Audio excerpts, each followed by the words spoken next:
Hello, welcome, Casey. We have an exciting episode today of Get Real, an Own Person podcast. I'm here with Casey White. She is the co-founder and co-CEO of Jaju Pierogi. So thank you so much for joining me.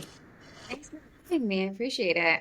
I'm really excited. I was just saying, our mutual friend and her previous coworker, my college roommate from years ago, connected us, and I'm so happy she did. I love pierogies. I love small business supporting small business owners, and so this kind of just felt natural to have you tell your story about kind of what we call the grind, the glory, and the next chapter, because you've been in this business for a decade now, is that right? Yeah, almost a decade. So as of January, it'll be 10 years, which is absolutely Wow. crazy That's to think. crazy. Yeah, yeah. And that's a long time for, you know, this type of just career and life. And you're a new mom. So I want to, I have so much I want to talk about. But do you want to just give a little intro of your business and then we can talk about how you actually got started because I'm curious to know the backstory of what pierogies meant to you and your family because it's a family business, right? Yes, yeah. So my sister and I started the business because we are of Polish descent and we grew up on our grandfather's pierogi. So we grew up in Western Massachusetts and there's a huge Polish population in Chicopee, Mass. And so our grandfather had a Polish deli, still has it there. My uncle now runs it, in Feeding Hills. So it's like a small town outside of Agawam near Chicopee. Hmm. And we always, it was like the Kraft mac and cheese, like, but in our freezer snack. So we always had it like whenever we were hungry, my mom would just like toss them on the stovetop. And so we are Polish, half Irish. My mom's 100% Polish. So when we went to college, my mom would hand deliver these pierogi to our college dorm rooms That's because it great. was just like our snack of choice and just like something we always had, right? So it was like easy for to toss it in a cooler and bring it to school. And all of our friends, like both of us, like at my sister's college and mine, would be like, where'd you get those? Like, I can't find handmade pierogi anywhere. Like, what are the like people were just so intrigued. And Hmm. so we're like, that's interesting because we just thought it was like mac and cheese for everyone. Like everyone just had them. Yeah. And so we quickly realized, like, kind of like surveying the Boston area, that no one was really making them. There was like one Polish deli in South Boston, and then otherwise there's just one mass produced product in the grocery shelf. So we were like, well, that's weird. Someone's gonna do this someday. Ha ha ha. And then like I think like a year or two went by and we're like, okay, like no one's doing this. Why not like give it a try? So That's so cool. I mean, there was a clear opportunity. It was something that you grew up on that was a staple in your family. Your friends loved it, and no one else was doing it. So did you decide that when you were in college, you and your sister kind of did that right out of school? So we both had, my sister's 5 years older than me, so she had a few jobs after she graduated. But I went into the corporate world, which is how I met Megan's friend, for a few years. But we were like, I would say I was like a year out of college, and we started just like looking up recipe. Like we took our grandfather's recipes, so we like quite literally drove back to the store and like found his notebook in the back room, Wow. and our uncle and like all of the people there were like, "You're gonna lose the shirt off your back. Like, what the hell are you doing?" And we were like, "We just want to try." So we were like I remember being at my corporate job and like Googling, researching like during my lunch break or when it was slow. So, like, just pretty early on in my career out of college. My sister was a few years out, but the one thing we did, which I think was really smart, was like we were researching and testing the recipes, and like we started going once we're like, okay, let's just give it a whirl. We stayed on the side. So it was like we wanted to prove a concept before we like really jumped in from our job. So I think that was like a really like it felt safer, right? Because you're just like, well, like let's test it. And then if it works, we'll like really jump ship. So that's kind of what we did. Yeah, that is really smart. And it seems like you just had that belief in the recipe and you had that. genuine curiosity that like might as well try. Why not? And I feel like when you're just kind of experimenting and having fun, that's when something really exciting can happen. Yeah. And you still had kind of the safety net of testing and figuring out what worked best. Um, so when you were, still at the corporate job and you had it on the side, was there a moment where you're just like, okay, we're ready to go all in? This makes sense. Like, was there a moment that just clicked for you and your sister, or what was that timing like? Yeah, I think it when it was getting so we when we decided the recipes and we are tinkering around, we got permitted in a deli in Okay. Beverly to like work so we went to a deli, the guy that ran it, and we're like, hey, is there any time during the week where you're not using this kitchen? Like, can we pay you to use it? And so he was like, yeah, $125 if you want to come on Sundays. Which was like a total steal because we could be there all day on Sunday, pay Oh, $125. So we're like, that is perfect. nice. So I think we realized like we were doing that. So we were cooking on Sundays and going to markets and events on Saturdays.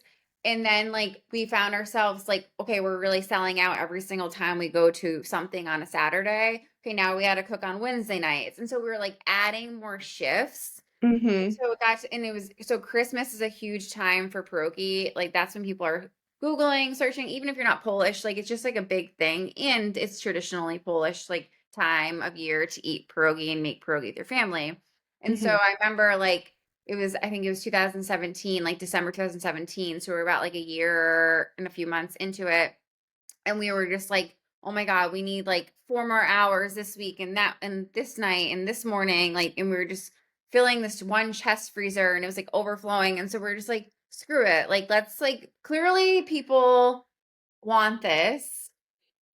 We've tested it for over a year in like worst case scenario, which is like kind of how you have to think, right? In any situation. Like if you like now I say like, oh, I didn't have kids, I wasn't married, like I didn't have like crazy responsibilities except for like my own rent and myself. But in actuality, like any phase of life, it's just kind of like, okay, try it for 6 months. What's the worst case scenario? It Yeah. fails. Okay, then you can go back to doing, getting a corporate job or whatever. You'll always figure it out. So that was kind of the mentality. So Yeah. once we were just like adding more shifts, we were like, all right, like maybe we should just see if we can do this. But I would say, like, which we always say, it's like for entrepreneurs, this is what I find in my conversations with other entrepreneurs. It's like there's always like a point where it's like too much to do part time, but like not enough to do full time. And so you're Mhm. like, it's kind of like analysis paralysis. Like you're like, do I? Because it's not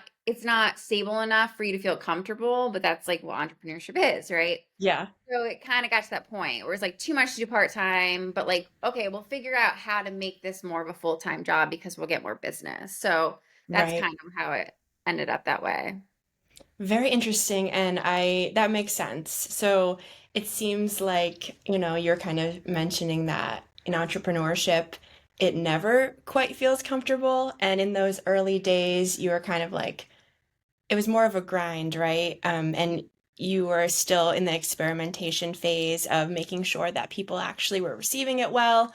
So, just thinking about how you and your sister worked together in those early days, how did you kind of split up the responsibilities? Who was seeking out the markets and like booking the cooking times and kind of planning how you'll scale? Like, was there a joint responsibility between the two of you, or did you just kind of, you know, wing it from day to day?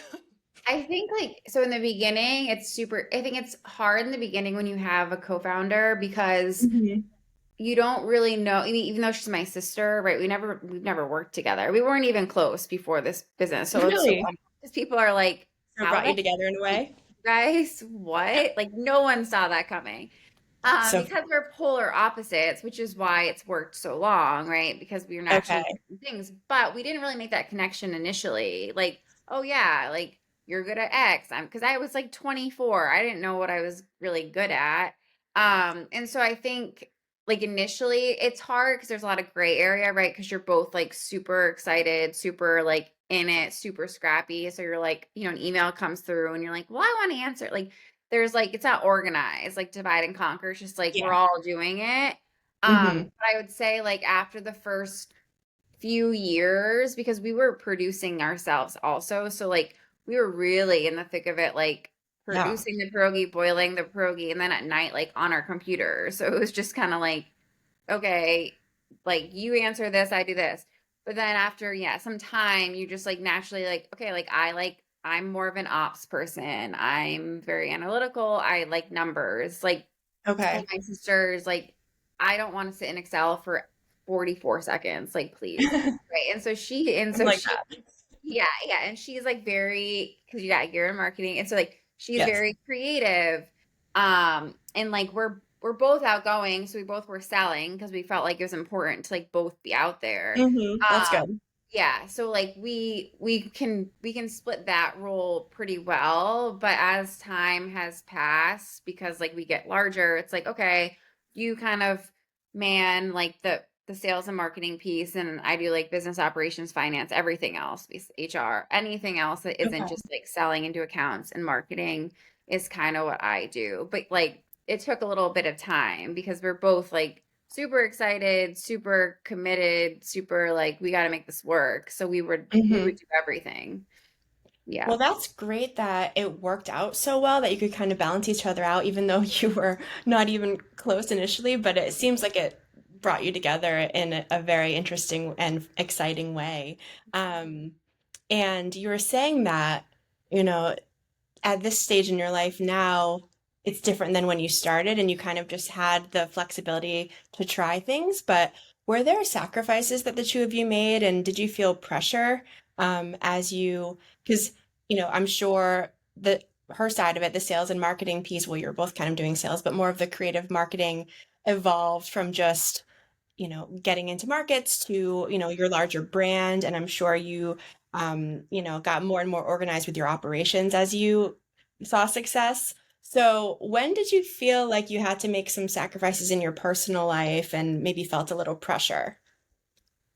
I think like so what was good is like when we started and we were like really in the thick of it, we were both like, maybe we had boyfriends and I remember, but like we were just like very much like had to deal with ourselves and like our animals. Like there was no kid. There was like Yeah. no, there was responsibility, of course, like finances and stuff, but like we had some wiggle room, like we had some cushion.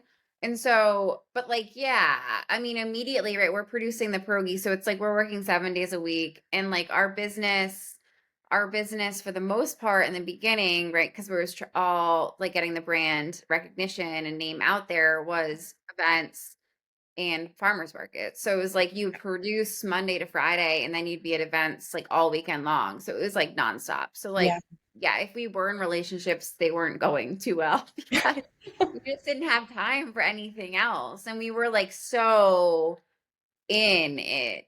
And that really was like the first 4 or 5 years. Was It just was like just like that for years straight. yeah, like Wow. constant. Yeah, yeah. So Like you were both like fully committed. What do you think made you get to that point where you were like, we're all in, this is what we're doing, we're not backing down, we're driving to a bigger dream. You yeah. just both shared that, right? Yeah, and I think so like a big part of it, right, is like we're carrying on our grandfather's legacy. Like it's our own Yeah. business, but like It's a we named family it we business. named it Jaju. Yeah, so Wineski Farms is the name of the deli. And so my grandfather ran that with his siblings, like starting in the 50s. And so like when we named our business, we're like, okay, we want to name after him, like in a way to like carry the legacy on. But yeah, a lot of people say like, oh, you just care. And it's like, no, like it's a totally separate business, but like we took what we learned from him. Hmm. And so I think that is a big piece that like really kept us going because we lost our grandfather in 2011. And so like we started in 2015 and like we were very close to our grandparents. We don't have any first cousins, which is crazy. Like we're a small family. So it's like we were the grandkids, the two of Yeah. us. So And you were so close. yeah, so we were super close. So that was like a big driving thing. Like we would be at, and you're in pop-ups and farmers markets, which is great from a branding and marketing perspective. more so than just cash flow is like you're telling the story, you're talking to people, right? They're like standing there being like, I had a Jaju, or like my bop, she made pierogi, right? There's like Oh, always yeah. that nostalgic connection that you're making like in real life. And so we were experiencing that, right? Every single week. Like the weeks were hard, Monday to Friday, you're boiling pierogi around the clock. But then you'd be at an event and you'd be like, wow, like you'd have all these conversations, you'd have repeat business, like you just continue to see the excitement. And so I think that's what really kept us going. Like we were growing, we weren't stagnant. Like we were just like constantly selling out, constantly needing to hire people to help us. So it was like, and like, I mean, when you're in it, right, you're just like in it. I don't even know how else to describe it. Like you're just like so in the zone that Mm-hmm. like 5 years could go by and you're just like, oh wait, what? Because you're just It was like years. Monday is every day, right? It's or like Saturday. It's just like It's all a all, blur. yeah, it's all a blur. Well, Yeah. that's so great to understand that a bit deeper that you're carrying on your grandfather's legacy. It was something extremely special to you and your sister. And then on top of it, you're working all week on actually producing the product, but then you get to see people face to face and have those connections and conversations. And do you feel like that human connection is your favorite aspect of the business or what? And you've had a lot of wins along the way. I want to talk about your big Costco win. It's exciting as you approach your 10 years, right? But what have been some of the most special and gratifying moments over this time? Yeah, I would say, which is funny because now like it is those conversations and those connections with people, like the friends that you've made, or even just in the industry, right? So there's two parts to that. There's like being on the road at markets, events, like I really did enjoy that for a long time. And like my sister still does a lot of those events. I go to some of them, but she really still like leans into that because from a branding perspective, she thinks it really works. Mm-hmm. I agree.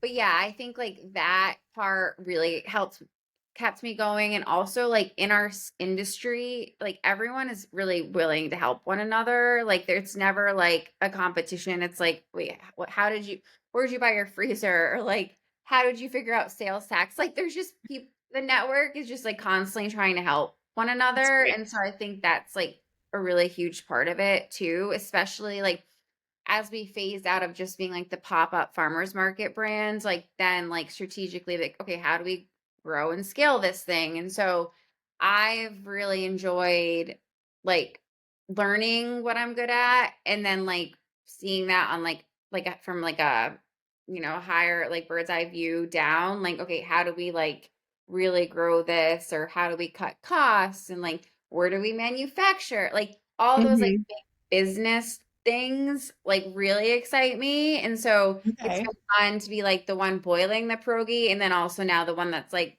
all right, well, if we go manufacture here, we'll save X. So it's just like really, I think I mean, the whole experience has been super fulfilling. I can't Mm-hmm. really like pinpoint one exact like moment, but like I went to an event like 2 weeks ago and like I was cleaning up the van at the end and this lady was like, Casey, because we were on Shark Tank last year. And Oh so my she's like, gosh, I want to talk about that. yeah, yeah. So she was like, Casey, and I was like, I don't know who you are. But she was like, can I take a picture with you? Recognize Like, you. you did such a great job on Shark Tank. And I was like, that's just like, and she's like, I've been following you guys for, 8 years. Like, I had you first time at this market. So it's like those kind of conversations, like, even though you're almost 10 years into it, it's like, oh, that's nice. Like, these people have Mhm. really been supporting us since day one and like can quite literally tell us what our story is. Yeah. So that constant, like, emails in, people loving the product, like, keeps you going for sure. For sure. Yeah, that's what matters. And, I'm sure is so fulfilling at the end of the day. So you have been working up to this point and you said you get really excited with kind of like the next steps in the business. So can you kind of walk me through how you decided to go on Shark Tank, how you got to that point, and how you're making the steps towards this next more scalable phase and how you'll make it sustainable for your life? Yeah, so Shark Tank actually reached out to us, Oh, wow. which is wild. So Yeah, they that's emailed crazy. us. Yeah, they emailed us like the beginning of 2024, and my sister and I both were like, "That's a spam email." Okay, moving on. And then we're like, "Wait, maybe it's not." So we responded, and it wasn't a spam email Oh because my gosh. it was like a random person like at a Gmail account. It wasn't like Shark Tank TV or whatever. So Hmm. um that's how it started. And so that process is interesting because you're like, yeah, it's Shark Tank, like of course, like everyone for the last 10, yeah, 10 years before, 8 years before was like, you should go on Shark Tank. And Yeah. we're like, cool, like we'll add that to our list. Or like attempt to do that. So we didn't really apply ourselves. We just kept hearing it. We're like, maybe one day. And then, Hmm. yeah. In So the when back they of your mind. yeah. So when they reached out, we just like started going through the process. We're like, well, they reached out, so let's just go with it. And so yeah, it's a part-time job for like 6 months to like prepare for that because they're like every other week you're like sending them like 86 different things that they need, like if it's your I didn't realize it was that intense. your balance sheet, or like your story. It's like a college application, Wow. times 10. So yeah, it's like a long process, and at any time they can cut you. So you're sending them all these things for their deadlines, but they could be like, "Sorry, we have too many food vendor," or whatever. But you're Mm. just like in it because why not? Hmm. Yeah, so we did that for like 5 months, and then we found out that we were actually going to pitch. So we had like 3 weeks to prepare for that once we How did knew. you feel when they said you're going to pitch? I was like, oh my gosh. Because here's the thing too, like, and you probably feel the same way. I mean, everyone who's like building something for themselves, truly, it's like you're so in it, like the day to day, the rat race of like survival, managing like all the aspects of your life, that like Hmm. I told myself, I was like, once I found out we were actually pitching, I was like, Casey, when you are there in front of Mark Cuban, you better be there. Like, be there, Be right? present, Yes. focus. Because you're just like always thinking about the next thing, and then you'd be like, holy shit, I just did that. Like, be there. And so Mm, I'm proud of that's good myself, advice. right? Because I was there. Like, I remember being like having an outer body experience, like, oh my God, I'm here. I'm pitching like all these people. This is crazy. Were Um, you really nervous or did you feel like you were in the zone during it? so I feel like in school, I was like the girl who like went to college and like studied like all like I was like, why didn't I enjoy I was just like always about school. Like just like being a student. I don't know. I was That's so good. like, That's right, impressive. like focused. And yeah, like freshman year, my friends like, she's in a library. It's like Friday, 8 p.m. Like, I don't know. I was just so when it came to Shark Tank, I was like the same way, which is like Hmm.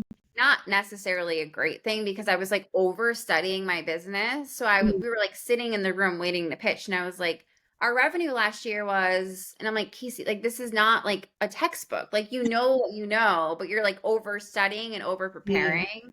So that's what made me nervous because I know That's- myself, and I was like, God, I'm over preparing. Now I'm just gonna like forget everything that I have to say. So And it's that hard when you have to be polished, but you also want to be yourself and bring that exactly. authenticity, right? And that's what I do with people I work with at Own Person is, yes, you can try to be a bit more compelling in your storytelling and polish it up, but if you do it too much, then you're not your raw, authentic self that actually connects with people in a deeper way. So it's funny how that relates. And I was like super aware of that. Like I was like, I can't, right? I can't be too forced. Like Yeah. so Well, that that's was, I good. was struggling with that, like just leading up to it because the whole day you're like waiting to pitch and like they're moving people around. And so like we got there at like 9 in the, I don't even know, like 9, 10 in the morning, and we pitched at like 6 p.m. So we are like in a room with like no windows. So it's like a mind, like Wow. it's like crazy.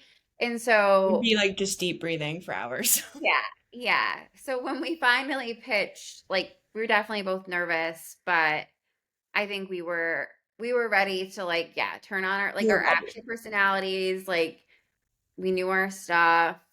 I have So, to watch that one. I love Shark Tank, so that's so cool. Just to say that you're on Shark Tank is amazing. yeah, yeah. It was, I mean, it was a great experience, and they loved the product. And so like we didn't end up taking a deal, but like the cut, so like you're out there for a long time. I mean, we were out there for over an hour and a half, and so that was just the most like nerve-wracking thing leading up to when it aired, because like we don't know, just like all of America, we don't know what they're gonna show, Mm. right? Like so the 10 minutes that you're pitching, they cut it, slice it, and dice it however they want to for TV. So Right. that was like the biggest thing, but they really did like show us in a great light. So it I was bet really, you're so pleased with that. yeah, yeah, Did that yeah. bring a lot of kind of new visibility in business after it aired? Yeah, in food like frozen, so we have on our website, so we do ship to consumers B2C, but or D2C, but we it's really expensive to ship frozen. So we kind of knew that, like going into Shark Tank, there's going to be a ton of people visiting our website, and that was true. Like our website like crashed, like our store locator, everything was like which was That's awesome. good to know. Yeah.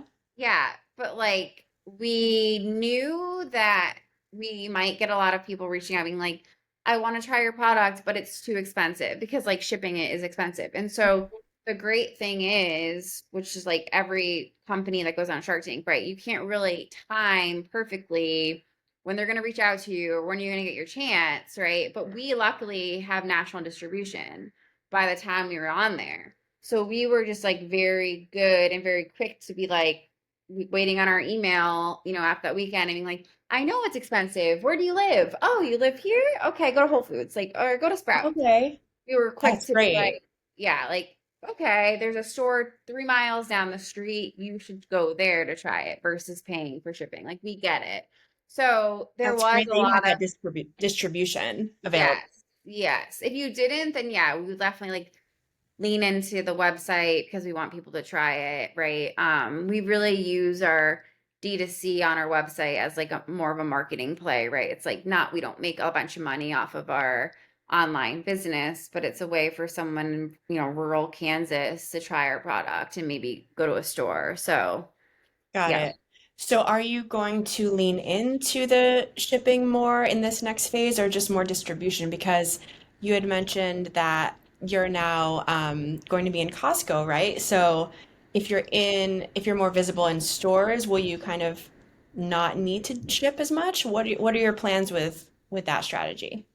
Yeah, I think so. I think even now, like being nationally distributed in Whole Foods, That's Sprouts, and then about like 1,000 other stores, like independents and other chains, like it's pretty solid. If there's a pretty solid chance that if you do reach out to us, like we can find a store within like definitely an hour of your house. okay. So that's like what we really lean into, and we'll continue to build out our distribution. Yeah, in Costco, so we did like how Costco typically works initially is like you get a test run, and if it does well, so we had like a weekend test run in April. Like it was like a quick one, but it did well, and so Was it like they'll the samples? so it's like it was what was it? So we did five, no, we did a pound bag, potato and cheese pound bags. I believe there was like 13 warehouses, so they call the warehouses like their stores. Mm-hmm. And yeah, it was like 4 days, and we just the purchase order for even that is like big. Mm-hmm. And Can so imagine. yeah, so they like gave us great feedback, and so now we're just working with them on the next at full rotation. So when you do a full rotation, it's like a region of the country, and then you're in however many stores are in that region, which can be up to like 50, 60 stores, which is That's huge. huge. Yeah, yeah. So we're Yeah. working with them on that, but that was like the first break. And Mm-hmm. that's one of our focuses moving forward is more of the club stores. We think our product's good for that. Mm-hmm. The volume is there. So more of the club stores, more retail distribution, and then also would really like to break into food service because pierogi is just like a great thing for restaurants, Yeah, universities, like hospitals, like just like definitely. mass production. So that's kind of what we're trying to do. Wow. So congratulations, some really big things on the horizon. And I mean, from trying the pierogies myself, they're just simply delicious, and you can kind of it tastes like someone's grandpa's recipe. It tastes like a family pierogi recipe. So that's just so cool to kind of bring it to the masses more and more. Um, and so you were mentioning that you're excited by these next phases, but when do you feel like, okay, do you already feel like we've hit success? Or what would success really feel like for the business between you and your sister? Is this something you're looking to get, more and more of, or do you already feel like you're there? Definitely more and more of. I feel like we've been, which is a good thing. We've been very like scrappy and methodical in how we grow because we haven't taken that much outside investment at all. So like we've been very like, okay, this year we're gonna focus on this and then like get a few more accounts. Okay, next year. So we've been like very like thoughtful in how we grow. And Kind of so chipping away. yes. And so I think like for me, because I cannot speak for Vanessa in the sense, even though we do have like the same long-term plan, which is like we want to continue to grow it and eventually like hopefully sell it to a strategic partner, someone else who like whether it's Mrs. T's or some other pierogi dumpling company, Yeah. something that makes sense for our product and they would understand our product and like continue on. But I will say like what I'm focused on for like sustainable, right? We talked about like sustainable growth. It's Yeah. like, okay, like where do we produce like at the best price for the right quality to ship frozen throughout the country, like from a cost perspective? Because that's also very important, right? Like you can think about top line and you should like continue to grow like revenue, but like if we get better over here on this side of the business and say sales continue to be thoughtfully increase year over year, we're able to bring home more money for ourselves to like make a living. And so Right. I think like you can go two ways, right? You can just go, okay, hey, we want to really grow. And so like revenue, so we won't need to take outside investment and like go that route. Or we can keep chipping away, like just being more strategic, more thoughtful about how we operate. And I think like it's a combination of both. Like we Hmm. need to do that anyway for investors to be attracted to us. Right. But like we would benefit, I believe, if we got some more outside funding and we're able to like maybe do a larger launch in a larger grocery chain like that we probably couldn't do for a few years, right? Like it just gets you there a little bit faster. But like we're both enjoying what we're doing still. And so it's kind of like Well, that's what it's all about. right. So you're not like, we're like, okay, I'm fed up with this. Like, come on. It's like, okay, how do we do this like in the right way? Like Hmm. keep the legacy alive Yeah. and like make a living like for ourselves and the people that work for us and like enjoy what we're doing. Yeah, that's completely understandable. It seems like you are clear on where you want it to go, how you want it to, remain for the customers and for the people that are actually the end user. Um, and you've poured your blood, sweat, and tears into this clearly, but it seems like even though you're making those big moves and thinking really strategically, this product won't lose its heart. Even if you do end up selling it eventually, um, it's nice that you know right now that you're still enjoying it and this is still something that you want to genuinely be involved in this to ensure that it has that heart in the future. So that's just great. I love hearing this type of story and you kind of took a chance years ago and it's become something really successful. So congratulations. Thank you. Thank you. Yeah, I would have never thought that I'd be 33 years old and like running a dumpling business. Yeah.